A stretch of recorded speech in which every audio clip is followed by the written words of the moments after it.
আন্তর্জাতিক যুব দিবস উপলক্ষে বিএনপির ৩ সহযোগী সংগঠন আয়োজিত সমাবেশে বক্তব্য রাখছেন, ভার্চুয়ালি যুক্ত হয়ে বক্তব্য রাখছেন বিএনপির ভারপ্রাপ্ত চেয়ারম্যান তারেক রহমান। সরাসরি যাচ্ছে সেখানে। তোলাই হবে তরুণ এবং যুব সমাজের অন্যতম প্রধান লক্ষ্য। নিজেদেরকে যোগ্যতম হিসেবে গড়ে তুলে আজ এবং আগামী দিনের প্রযুক্তিগত চ্যালেঞ্জ মোকাবেলার দায়িত্ব এবং নেতৃত্ব তরুণ সমাজকে গ্রহণ করতে হবে। তরুণ এবং যুব সমাজকে প্রযুক্তি নির্ভর করে গড়ে তোলার সব ধরনের সুযোগ সুবিধা নিশ্চিত করার জন্য রাষ্ট্রকে অবশ্য উদ্যোগী ভূমিকা পালন করতে হবে, যেটি সামনের দিনে অবশ্যই করা প্রয়োজন। সম্মানিত উপস্থিতিবৃন্দ, সম্মানিত সহকর্মীবৃন্দ, প্রিয় ভাই বোনেরা, স্বাধীনতার ঘোষক শহীদ রাষ্ট্রপতি Ziaur Rahman, mother of democracy Begum Khaleda Zia দেশের বিভিন্ন মেয়াদে জনগণের রায়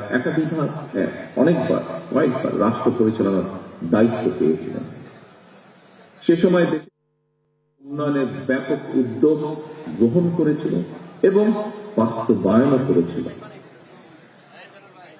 ইনশাআল্লাহ আগামীতে বিএনপি জনগণের রায় চলমান বিশ্বের প্রযুক্তিগত চ্যালেঞ্জ মোকাবেলার জন্য প্রযুক্তি সুবিধা ব্যবহারের জন্য দেশের তরুণ যুব শক্তিকে সব ধরনের সহায়তা দেওয়ার লক্ষ্যে বিএনপি এর ভিতরে প্রয়োজনীয় উদ্যোগ এবং পরিকল্পনা গ্রহণ করছে, যা আমাদের এখানে তরুণ আলোচক বৃন্দের কথা থেকে বেরিয়ে এসছে।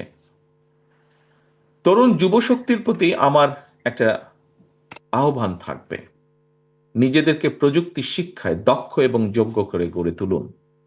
আপনাদের সাফল্য যাত্রাকে সহজ করার জন্য বিএনপি সম্ভাব্য সকল পরিকল্পনা এবং বাস্তবায়নের উপায় নিয়ে কিন্তু কাজ করছে, তৈরি করছে। এর মধ্যে তরুণ যুবক প্রিয় ভাই বোনেরা, বিএনপি বিশ্বাস করে প্রযুক্তি নির্ভর তারুণ্য এবং যুবশক্তি গড়তে হলে যুবশক্তির প্রযুক্তিগত কর্মদক্ষতা অবশ্যই বাড়াতে হবে।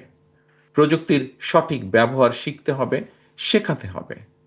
তরুণ যুবকদের প্রযুক্তি নির্ভর হওয়ার জন্য রাষ্ট্রীয় কিংবা সরকারি উদ্যোগের সুযোগ সুবিধা অবশ্যই আমাদের পক্ষে যতটুকু সম্ভব হবে সেটি নিশ্চিত করার ব্যবস্থা উদ্যোগ গ্রহণ করব ইনশাআল্লাহ। আমি দেশের কিশোর তরুণ এবং যুব প্রজন্মকে বলতে চাই, প্রযুক্তি নির্ভর বর্তমান এবং ভবিষ্যৎ প্রজন্ম গড়ে তোলার লক্ষ্যে বিএনপির বিভিন্ন পর্যায়ের নানামুখী পরিকল্পনা রয়েছে।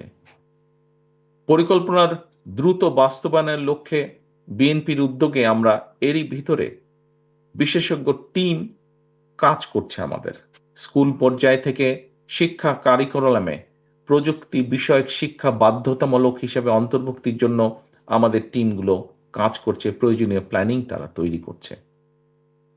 তারুণ্য এবং যুবশক্তি যারা শিক্ষা কারিকুলামের বাইরে রয়েছেন, তাদের প্রযুক্তি নির্ভর কর্মদক্ষতা বাড়ানোর জন্য আমাদের আলাদা কিছু প্ল্যানিং বা প্রোগ্রাম আমরা নিয়েছি, আমরা পরিকল্পনাগুলো করছি।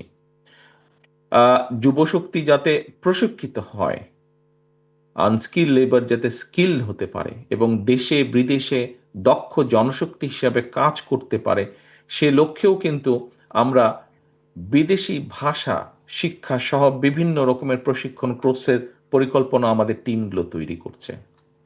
এটারই একটা অংশ হিসাবে যুব উন্নয়ন অধিদপ্তরকে আরও বেশি গতিশীল এবং কার্যকরী করে তোলার একটা সুযোগও রয়েছে।